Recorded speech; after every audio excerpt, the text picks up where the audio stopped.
August 23, 1995. Vincent Castellanos had been mixing drinks at the Mutiny Hotel for 3 years. The bartender who never asked questions, never remembered faces. That's exactly why Miguel Blanco trusted him with his life. 3 gunmen walked through those Art Deco doors at 11:47 p.m.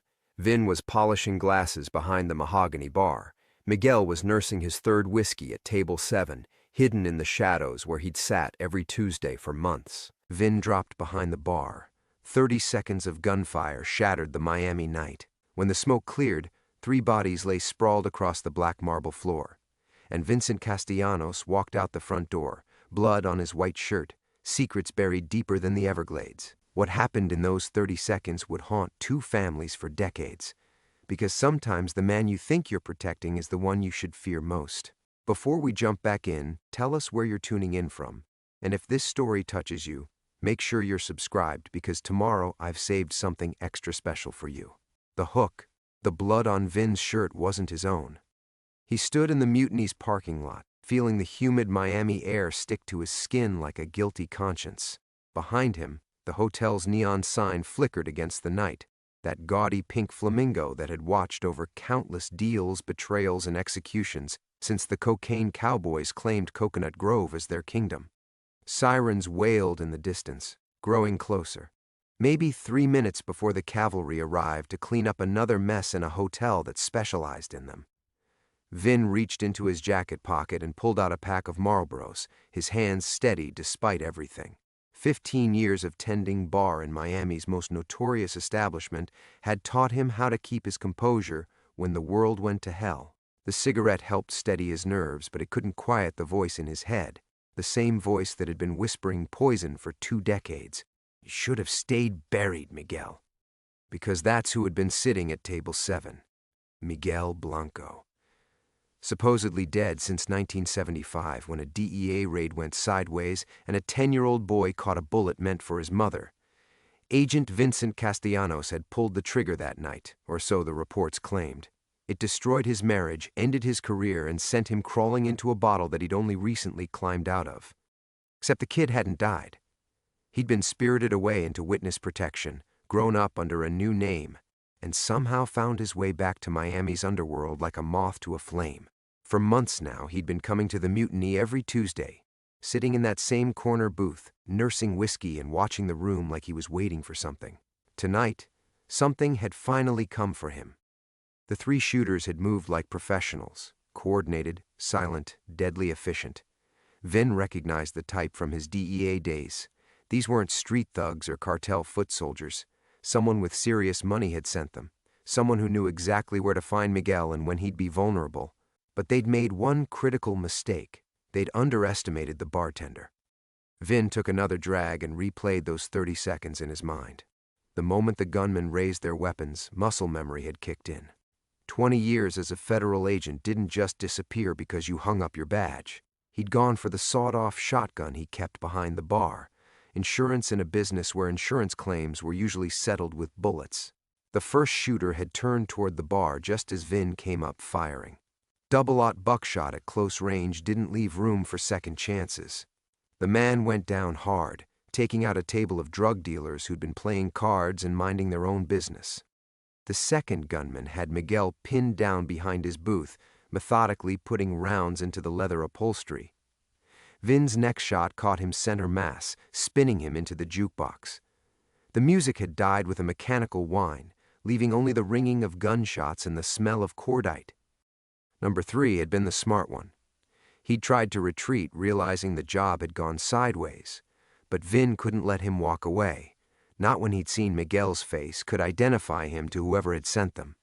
The final shot had caught the man in the doorway, and he dropped like a stone across the Art Deco threshold. When the smoke cleared, Miguel had emerged from behind the booth, shaken but alive.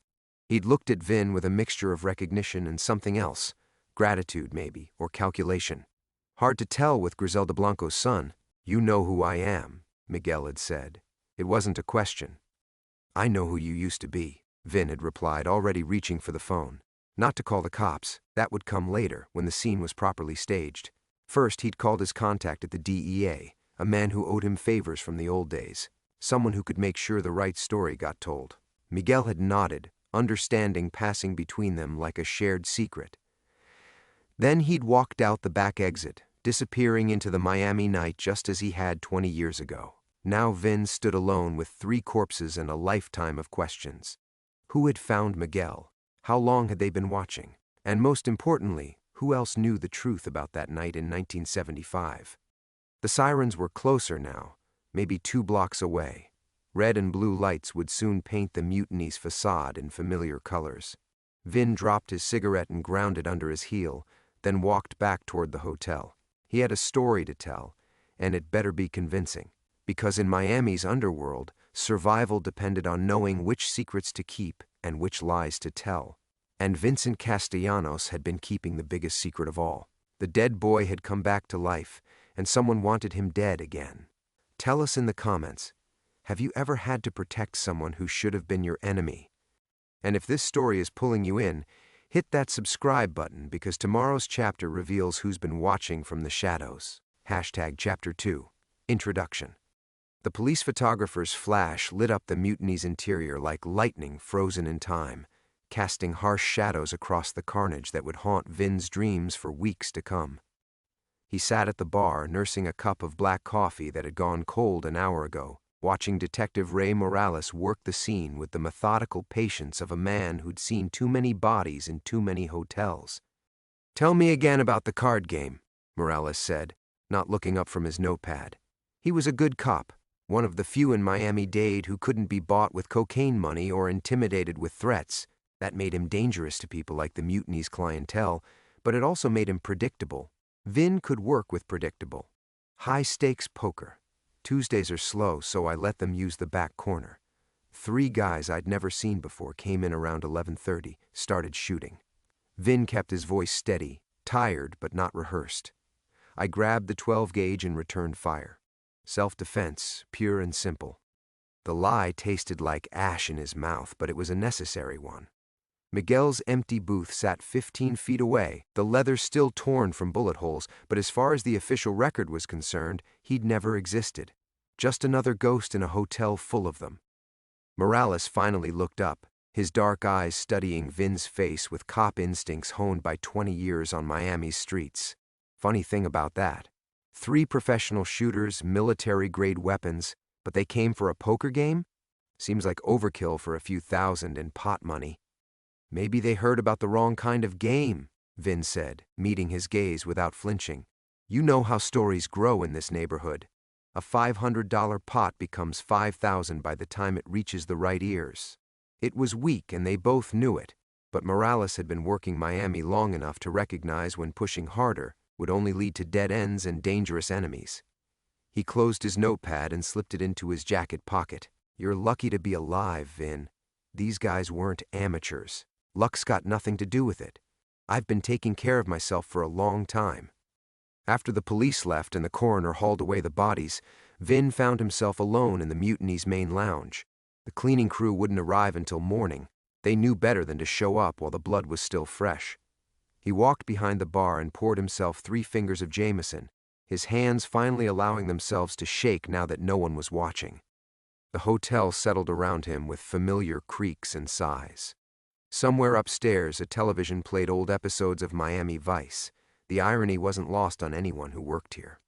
Drug dealers watched fictional drug dealers get caught by fictional cops, while real DEA agents pretended to be bartenders and real cops pretended not to see anything worth investigating.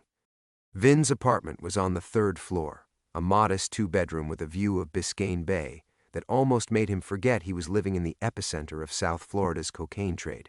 He'd moved here 5 years ago when his ex-wife finally stopped returning his calls, and his daughter made it clear that supervised visits were more painful than no visits at all. The framed photograph on his nightstand showed Sarah at her high school graduation, cap and gown and a smile that didn't quite reach her eyes. She was 23 now, working as a nurse in Atlanta, rebuilding a life that didn't include the man who destroyed her family with a single trigger pull, or so she believed. His phone rang at 2:47 a.m., the caller ID showing only numbers. Vin answered on the 2nd ring. "Clean job tonight." The voice belonged to Marcus Webb, his old contact at the DEA Miami field office. They'd come up through the academy together, worked the same streets, shared the same disillusionment when they realized the war on drugs was just another form of population control. But while Vin had burned out spectacularly, Marcus had learned to play the game from the inside. Wasn't supposed to be a job at all, Vin said. Just happened to be in the wrong place at the wrong time. Right, and I'm just a civil servant who believes in justice in the American way. Marcus's laugh held no humor. The asset is secure? As secure as smoke. You sure you don't want to tell me what this is really about? Some secrets are heavier than others, Vincent. This one's been crushing people for 20 years. Best to let sleeping dogs lie. The line went dead, leaving Vin alone with the weight of those words. He walked to his window and looked out at the bay, where luxury yachts floated like white ghosts in the darkness. Somewhere out there, Miguel Blanco was starting another new life under another new name, carrying secrets that could topple governments and destroy families.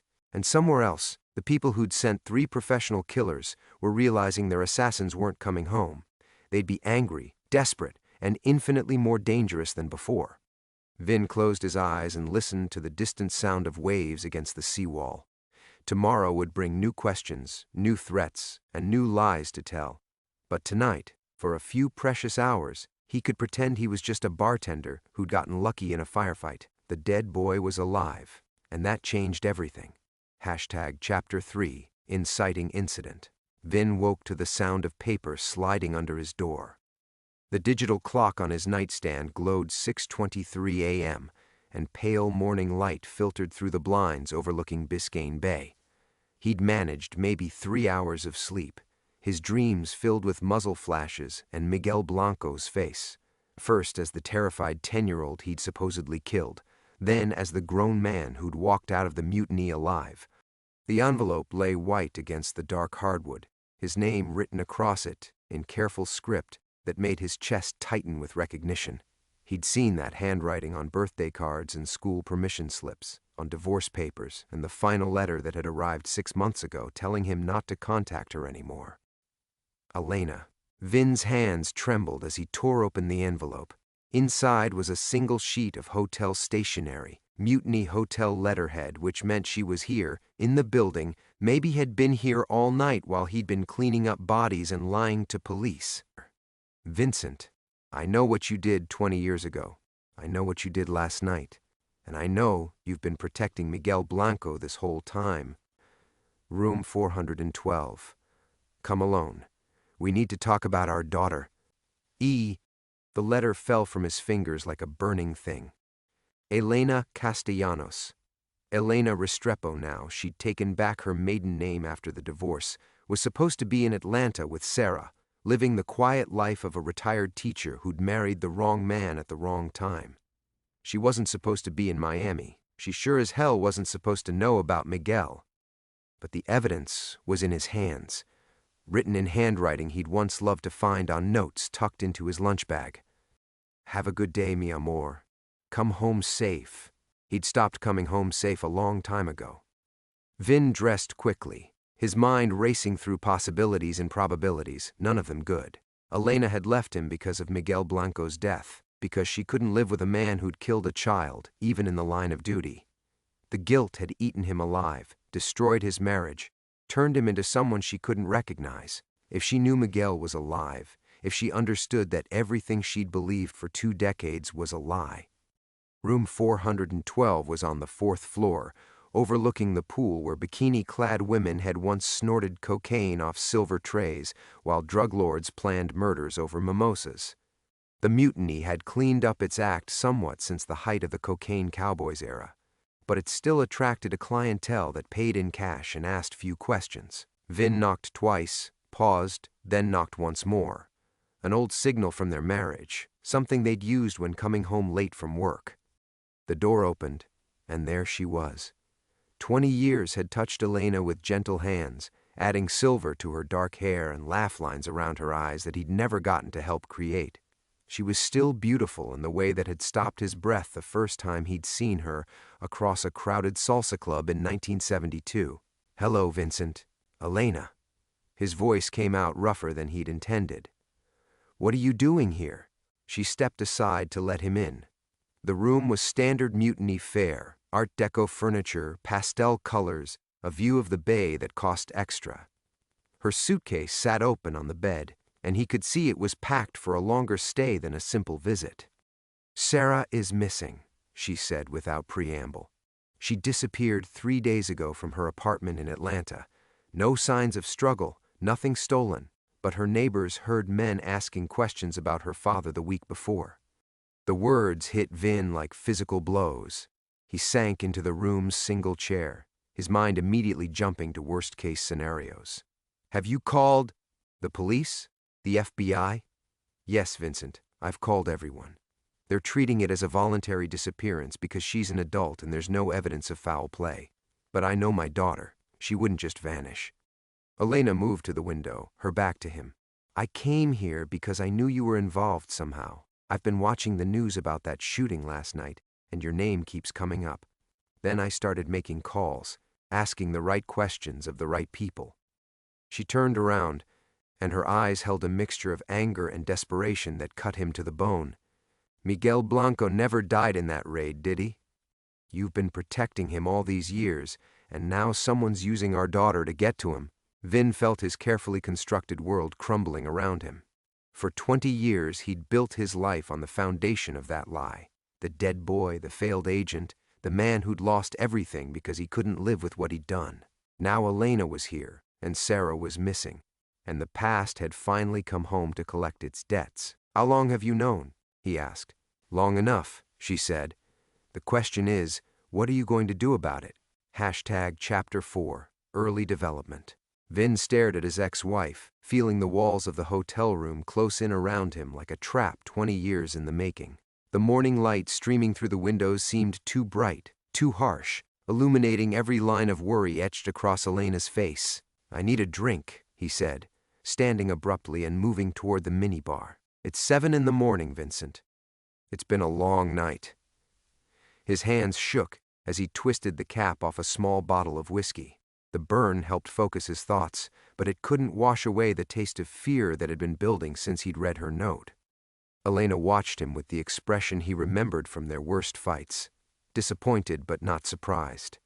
"This is why I left you. This is exactly why. You left because you thought I murdered a child. I left because you were drowning, and you wouldn't let me help you swim." She sat on the edge of the bed, her posture rigid with controlled emotion. "But we don't have time for that conversation now. Sarah is missing, Vincent. Our daughter is gone, and I think it's connected to whatever game you've been playing with Miguel Blanco." Vin wanted to tell her she was wrong, that Sarah's disappearance had to be coincidence, that the shooting last night was just another night in Miami's endless drug war. But the timing was too perfect, too precise. Professional killers don't miss their marks by accident, and they don't leave loose ends untied. "I need to make some calls," he said, reaching for the phone. Elena's hand caught his wrist. "Who are you going to call? Marcus Webb? The same DEA contact who's been helping you cover this up for 2 decades? The fact that she knew Marcus's name sent ice through his veins. "Elena, how deep have you dug into this? Deep enough to know that you're in over your head. Deep enough to know that my daughter is paying the price for your secrets." Her grip tightened. "I've spent 3 days calling in every favor I had left from my teaching days, talking to parents who work in law enforcement, immigration, federal agencies. You'd be amazed what people will tell a worried mother who knows how to ask the right questions." Vin pulled his hand free and walked to the window, looking down at the pool where early morning swimmers were already doing laps. Normal people living normal lives, oblivious to the fact that 20 years of carefully maintained lies were unraveling 4 floors above their heads. "You don't understand the situation you're walking into," he said. "These people, whoever sent those shooters last night, they don't negotiate, they don't make deals. If they have Sarah—" He couldn't finish the sentence. The possibilities were too dark, too immediate. Elena's voice softened, taking on the tone she'd once used to talk him down from his worst moments. "Then we give them what they want. We don't know what they want. Of course we do." She joined him at the window, standing close enough that he could smell her perfume, the same scent she'd worn on their wedding day. "They want Miguel Blanco. The question is whether you're going to sacrifice our daughter to protect Griselda's son." The weight of 20 years pressed down on Vin's shoulders. He'd made so many choices, told so many lies, all in service of keeping one secret buried. Now that secret was demanding a price he wasn't sure he could pay. "It's not that simple," he said. "It never is with you." A soft knock at the door froze them both. 3 short taps followed by 2 longer ones, a pattern Vin didn't recognize, but that made Elena's face go pale. "Who's that?" he whispered. I don't know," but her voice carried a tremor that suggested otherwise. The knocking came again, more insistent this time. Vin moved toward the door, every instinct screaming danger, but Elena caught his arm. Don't. The single word carried more fear than he'd heard from her in 20 years. "Elena, what aren't you telling me?" Before she could answer, a voice came through the door, smooth, accented, speaking just loud enough to be heard. "Señora Castellanos, we know you're in there. We have something that belongs to you, something you want back." Vin's blood turned to ice water. The voice was professional, controlled, but underneath the politeness lay something cold and patient and utterly without mercy. He'd heard voices like that before, in interrogation rooms and drug labs, belonging to people who could discuss torture methods over breakfast without losing their appetite. Elena's hand found his, her fingers cold and trembling. "Vincent," she whispered, "I think I made a mistake coming here." The voice came again, closer to the door now. "We can do this the easy way or the hard way, señora. But we are going to have a conversation." Vin looked at his ex-wife, the woman he'd loved and lost, the mother of his missing daughter, and realized that his 20-year game of hide-and-seek was finally over. Someone had found them all. Chapter 5, Middle Development. Vin's hand moved instinctively toward the small of his back, where his backup piece usually sat, but he was wearing yesterday's clothes, no holster. 20 years of paranoia, and he'd answered Elena's summons unarmed like some lovesick teenager. The voice through the door shifted, becoming conversational. "Señora, we found some interesting photographs in your daughter's apartment. Would you like to see them?" Elena's sharp intake of breath told Vin everything he needed to know. Whatever mistake she'd made, it was bigger than just coming to Miami. "The bathroom," he whispered, pulling her toward the small window that faced the hotel's rear fire escape. But Elena shook her head violently. "They'll hurt her," she breathed. "If we run, they'll—" "We know you can hear us, Señor Castellanos." The voice had found its edge now. "Your daughter is very pretty, takes after her mother. But she's also very stubborn, just like her father." Vin felt something break inside his chest, not the clean snap of bone, but the slow, grinding collapse of a man who'd run out of moves. He looked at Elena, seeing his own desperation reflected in her dark eyes. "How long?" he asked quietly. "How long what? How long have you been talking to them?" Elena's face crumpled. "They called me 2 days ago, said they knew where Sarah was, that they'd let her go if I could get you to cooperate. They gave me information about Miguel, about the raid, things only someone inside would know." The betrayal hit him harder than the bullets last night. 20 years of protecting her from this world, and she'd walked straight into it the moment she thought it could save their daughter. "What did you tell them?" "Nothing. I swear, Vincent, I told them nothing. But they already knew so much." The door handle turned slowly. Professional work.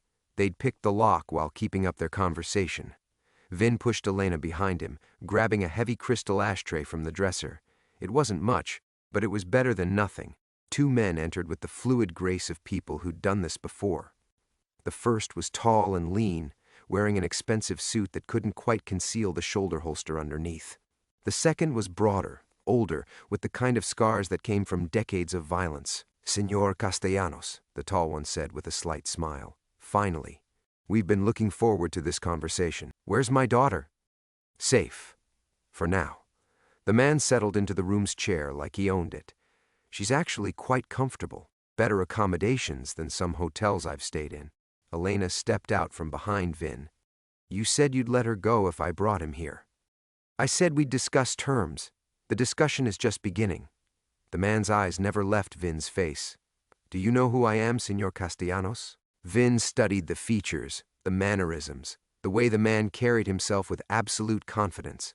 Something familiar lurked beneath the surface, but 20 years was a long time. Should I? My name is Carlos Restrepo, Elena's cousin, the one who died in a car accident in Medellin when she was 16. Elena gasped, but Vin's mind was already racing through the implications.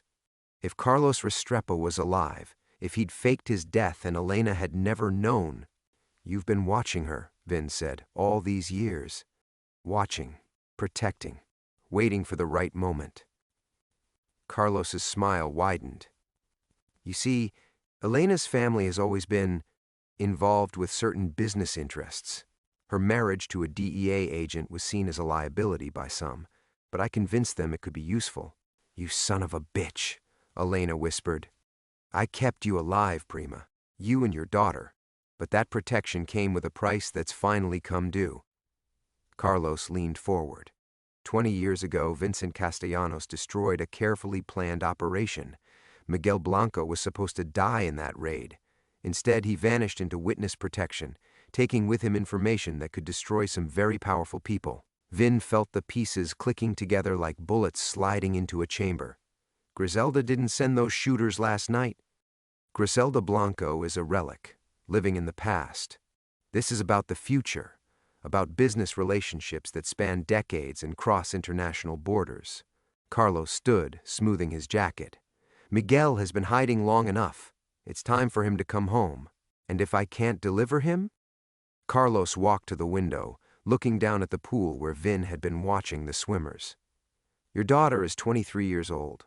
Beautiful, intelligent, with her whole life ahead of her. It would be a shame if that life were abbreviated. The words hung in the air like smoke from a gun barrel. Elena made a sound like a wounded animal, but Vin felt something colder settle over him. The same ice-water calm that had carried him through 20 years of undercover work. How long do I have? 48 hours. Bring Miguel to the old warehouse on Fisher Island. Come alone. Carlos moved toward the door, his partner following. And Señor Castellanos, don't disappoint me again. After they left, Elena collapsed onto the bed, sobbing. But Vin was already reaching for his phone, his mind calculating odds and angles. 20 years of protecting Miguel Blanco. Now he'd have to decide who was worth saving. Hashtag Chapter 6. Plot twist. Vin's finger hovered over Marcus Webb's number, but something made him stop. 20 years of muscle memory, and suddenly he couldn't complete the call. Instead, he found himself staring at Elena's tear-streaked face, really looking at her for the first time since she'd walked back into his life. Carlos Restrepo, he said slowly. Your cousin who died when you were 16. Elena nodded, wiping her eyes with the back of her hand. He was like a brother to me. His death, it destroyed my family. What was his last name before the accident? What do you mean? Restrepo. It was always... She stopped, confusion clouding her features. Why are you asking me that? Vin set down the phone and walked to where Elena's purse sat on the dresser. She'd always been organized, methodical, the kind of person who kept important documents in labeled folders even when traveling. Vincent, what are you doing? He found her passport, flipped it open, and felt the world tilt on its axis. There, stamped in official ink, was a visa entry from Colombia dated 6 months ago. The same week she'd written him that final letter telling him never to contact her again. You went to Colombia, he said, 6 months ago. Elena's face went white. I can explain. Can you? Because I'm starting to think I've been played longer and harder than I ever imagined. Vin's voice carried the deadly calm that had once made seasoned criminals confess to crimes they'd never committed. Carlos knew exactly where to find you in Atlanta. He knew about Sarah's apartment, her schedule, her habits. That kind of intelligence takes time to gather. Vincent, please. How long, Elena? He turned to face her fully. How long have you been working with them? The silence stretched between them like a loaded gun. Elena's hands trembled as she reached into her purse and pulled out a photograph, a Polaroid that looked 20 years old. It showed a young man with Miguel Blanco's eyes and Carlos Restrepo's smile, standing next to Elena in front of a church Vin recognized from old surveillance photos. His name was Carlos Miguel Restrepo Blanco, she whispered. He was Griselda's nephew and my first love.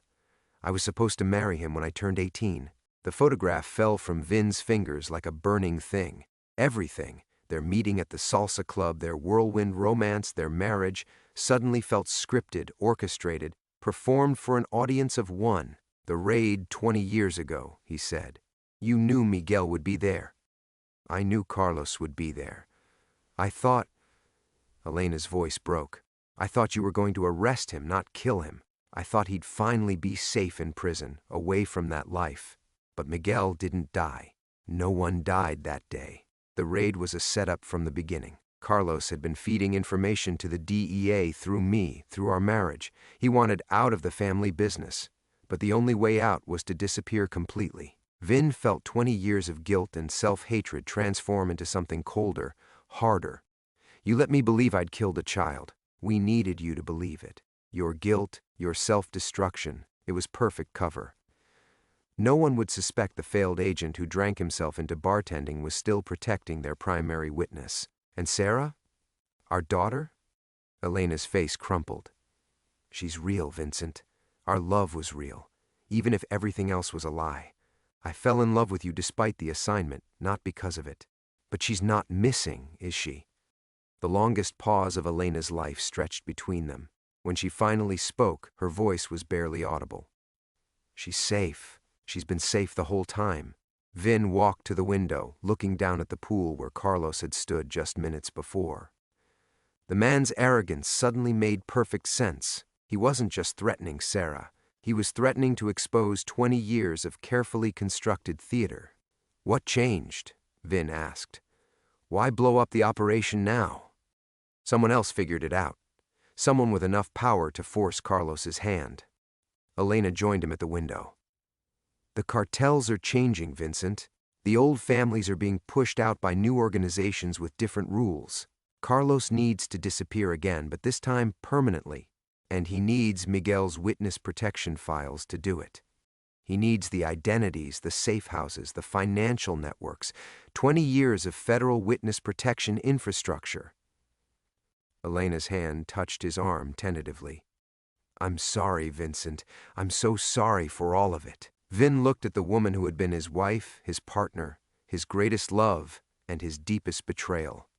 20 years of protecting Miguel Blanco, and he'd never realized he was protecting Carlos Restrepo, too. You want to know the funny thing? He said, his voice empty of emotion. I actually loved you. Despite everything, I genuinely loved you. Elena's tears came harder now. I loved you, too. That's what made it so impossible. Vin reached for his phone again, but this time he didn't call Marcus Webb. Instead, he dialed a number he hadn't used in 5 years, a number that would connect him directly to the one person who could end this game once and for all. Miguel Blanco answered on the second ring. Chapter 7. Climax build-up. Vincent. Miguel's voice carried the weight of 20 years, deeper now, weathered by time and secrets. I've been expecting your call. Vin felt Elena tense beside him as the speakerphone crackled to life. After 2 decades of protecting a ghost, hearing Miguel's voice felt like speaking to the dead. Carlos is making his move, Vin said without preamble. He wants the witness protection files. The whole network. A soft laugh came through the phone, bitter and knowing. Carlos always was impatient. I told him we needed more time, but he's spooked. The Colombians found our money in Panama. Elena's sharp intake of breath cut through the room like a blade. You've been working together? This whole time? Hola, Elena. Miguel's voice softened with genuine affection. I'm sorry you had to learn the truth this way. But your husband was never supposed to be this good at his job. Vin stared at the phone, feeling the last foundations of his reality crumble. You've been playing both sides. I've been surviving. Do you know what it's like to be Griselda Blanco's son? To have that legacy hanging around your neck like a noose? Miguel's voice hardened. The Americans wanted information, the Colombians wanted blood, and everyone wanted me dead. So I gave the Americans what they needed, and convinced the Colombians I was already gone. With Carlos's help. Carlos had his own reasons for disappearing. The family business was changing, becoming more brutal, less civilized. We saw an opportunity to help each other. Elena moved to the window, her reflection ghostly in the morning light. The raid was theater, all of it. Performance art, Miguel agreed. Vincent was supposed to arrest an empty safe house. I was supposed to disappear into witness protection, and Carlos was supposed to die in a tragic accident. Clean, simple, final. But I didn't arrest an empty safe house, Vin said, the memory flooding back with painful clarity. You were there, both of you. Carlos insisted on being there for the final scene. He wanted to, sell the performance. But when your team came through those doors, you looked right at me and I saw something in your eyes I wasn't expecting. What? Recognition. Not the kind you get from surveillance photos. The kind you get when you see your own desperation reflected in someone else's face. Miguel paused. You were supposed to be just another corrupt agent playing both sides, but you actually cared about doing the right thing. Vin remembered that moment, the split second when he'd seen the young man's face and made a choice that had haunted him for 20 years. He'd fired high, deliberately missing, then screamed for medical assistance as Miguel collapsed with theatrical precision. The blood on the warehouse floor, Vin said. Pig's blood. Carlos's idea. He always did have a flair for drama. Miguel's voice carried a note of dark amusement. But your reaction was real, Vincent. Your guilt, your breakdown, your drinking, none of that was scripted. Elena turned from the window, her face etched with pain. I wanted to tell you so many times, watching you destroy yourself, knowing it was all built on a lie. But the lie was perfect cover. Miguel continued. A broken agent protecting his greatest failure? No one looked too closely at Vincent Castellanos after that, which is exactly what we needed. Vin felt something cold and final settling in his chest, and now Carlos wants to cash in. The new cartels aren't like the old families. They don't honor old agreements, old loyalties. Carlos needs new identities, new safe houses, new financial networks, and he needs them clean, no connections to anything that came before, including you, including me. 20 years of witness protection infrastructure, and I'm the only one who knows where all the bodies are buried. Miguel's laugh held no humor, literally in some cases. Elena's voice was barely a whisper. What happens to Sarah in all this? Sarah is safe, Miguel said. I made sure of that. But Carlos is desperate. Desperate men make poor decisions. Vin looked at his ex-wife, seeing the woman he'd loved overlaid with the stranger she'd always been. 20 years of marriage built on professional deception, personal betrayal, and something that might have been real love buried beneath layers of necessary lies. There's something else, Miguel said. The shooters at the Mutiny weren't Carlos's people. What do you mean?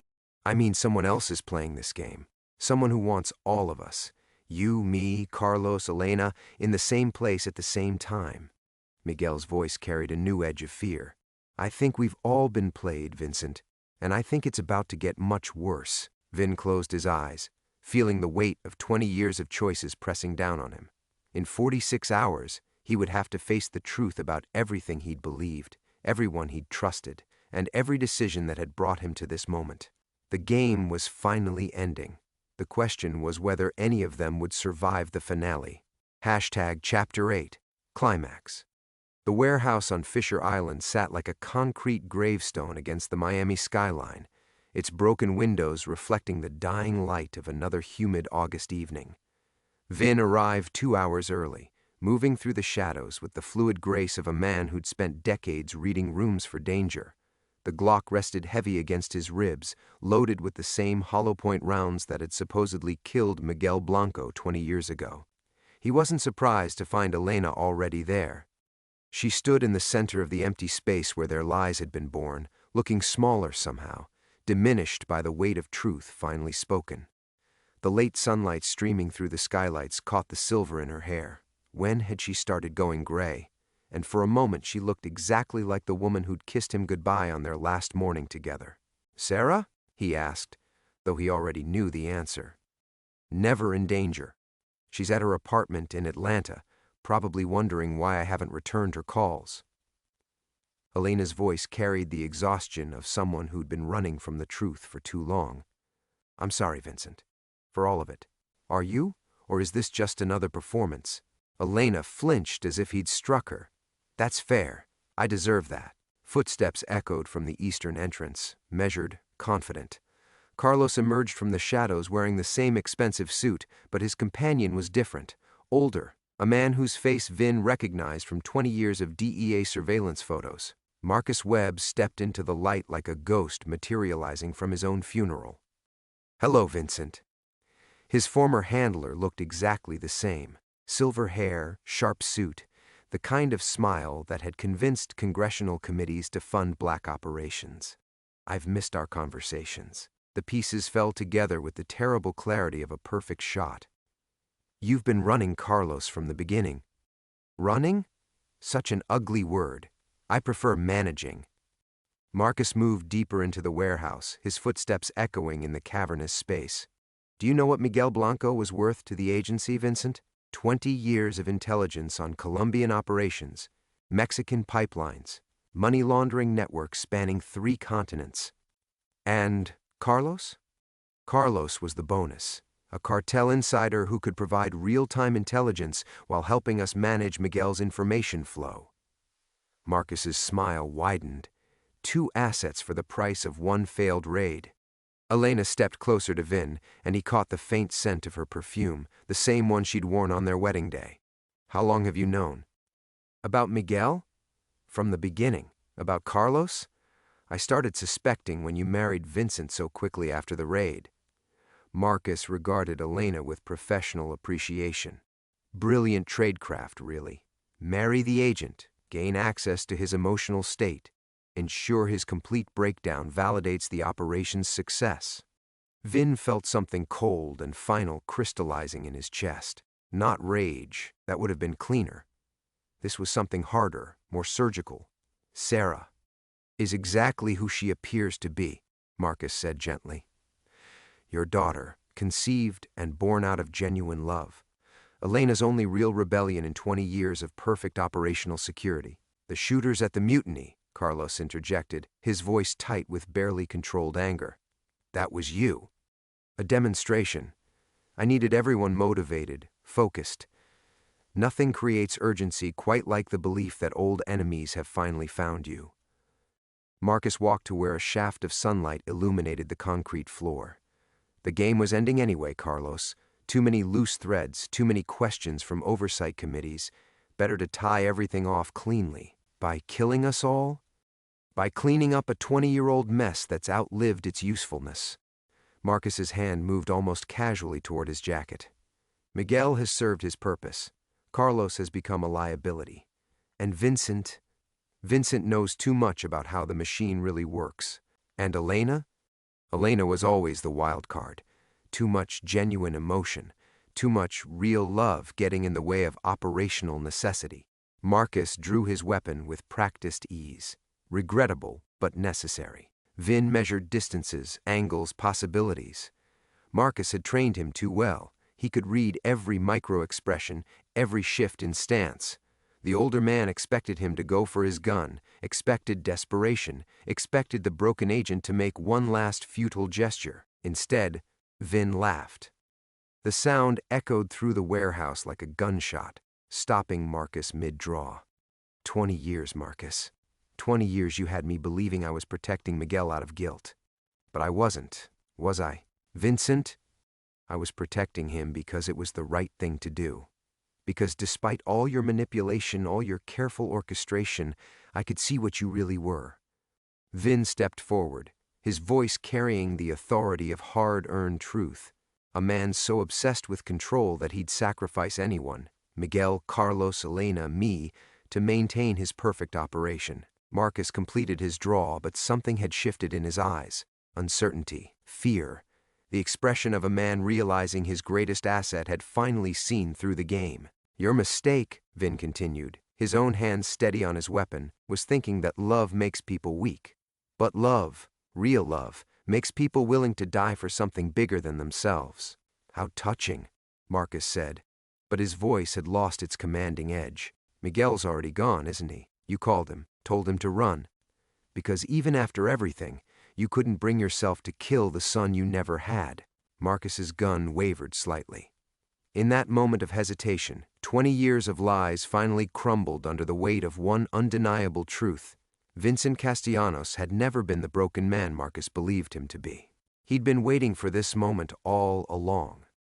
The gunshots came almost simultaneously, two sounds blending into one thunderous crack that echoed through the warehouse like the final note of a 20-year symphony. Marcus Webb's body hit the concrete with the same wet finality as the lies that had sustained him, his perfectly pressed suit spreading dark across the dusty floor. Vin stood over his former handler, smoke still rising from the Glock's barrel, feeling something he hadn't experienced in 2 decades. Peace. Not satisfaction, there was too much blood for that, but the deep, bone-weary peace of a job finally finished. Carlos had drawn his own weapon in those final seconds, but his shot had gone wide, instinct overriding training. Now he stood frozen, staring at Marcus's body with the expression of a man watching his last lifeline snap. "It's over," Vin said, his voice carrying the quiet authority of absolute certainty. "No more games, no more lies." Elena moved closer, her hand hovering near his arm but not quite touching. "Vincent." "Elena." He turned to face the woman who had been his wife, his betrayer, his salvation, and his damnation all at once. "Take Carlos and go. Disappear. Become whoever you were before all this started. What about you?" Vin looked around the warehouse where it had all begun, where a young DEA agent had made a split-second decision to save a life instead of taking one, setting in motion 20 years of consequences he was only now beginning to understand. "I have a bar to run." Carlos finally lowered his weapon, his hands shaking with residual adrenaline. "Miguel, it's already gone. New name, new life, new chance." Vin ejected his clip, checked it methodically, reseated it with practiced precision. "You want some advice? Take it. Don't waste the gift you've been given." 3 weeks later, Vin stood behind the Mutiny's bar, polishing glasses in the late afternoon light. The hotel had reopened with surprising little fanfare. New management, fresh paint, same humid Miami air, thick with possibilities and regret. The regulars had returned one by one, drawn back by familiarity and the knowledge that some storms you simply weather rather than flee. The morning news had carried a brief item about Marcus Webb's death, apparent suicide in a Fisher Island warehouse, longtime federal agent despondent over his wife's battle with cancer. A tidy story that raised no uncomfortable questions about operations that officially never existed. Miguel had sent a single postcard from somewhere without a postmark. A beach at sunset. One word on the back, "Gracias." Vin had burned it immediately, but not before memorizing every detail. Some debts could only be paid once. Elena appeared at the bar on a Thursday evening when the Miami heat had finally broken, wearing a simple sundress he'd never seen before. She looked younger somehow, as if shedding 20 years of lies had lifted some invisible weight from her shoulders. "I was in the neighborhood," she said, settling onto a bar stool with the careful grace of someone testing the structural integrity of a bridge. "No, you weren't." Vin continued polishing the glass, not looking up. "You drove here specifically. Question is why?" "Sarah's getting married, next month. A good man, pediatric surgeon, terrible at small talk, loves her completely." Elena's smile carried the particular warmth of a mother discussing her child's happiness. "She wants to invite you. That wouldn't be wise." "Probably not. But she doesn't care about wise. She cares about the man who taught her to throw a curveball and never missed a single school play." Elena paused. "Even after we separated." Vin finally looked up, seeing his ex-wife clearly for perhaps the first time since that night in the warehouse. The lines around her eyes spoke of sleepless nights and difficult choices, but there was something else there now, a lightness, a sense of possibility that hadn't existed when their love was built on professional necessity. Carlos? Gone. Really gone this time. New identity, new continent, new chance to be someone better than who he was. Elena reached into her purse and pulled out a photograph, Sarah in a wedding dress, radiant with joy. "She asked me to give you this." Vin accepted the photograph with hands that had killed a man 3 weeks ago but still trembled when touching something pure. His daughter looked exactly like Elena had on their wedding day. Hopeful, beautiful, alive with the kind of love that makes people believe in second chances. "I should go," Elena said, standing with the fluid grace of someone who'd made peace with necessary goodbyes. She turned back, and for a moment they were just two people who'd loved each other despite impossible circumstances. Be happy. Whatever that means for you now, be happy. She smiled, and it was the first completely honest expression he'd seen from her in 20 years. You too, Vincent. You deserve that much. After she left, Vin placed the photograph in his wallet next to his DEA credentials, 20-year-old documentation of a man who no longer existed. Outside, Miami pulsed with its eternal rhythm of reinvention and redemption. He had a bar to run, a daughter to love from a distance, and 20 years of ghosts finally laid to rest. Some stories don't end. They simply find their proper stopping place.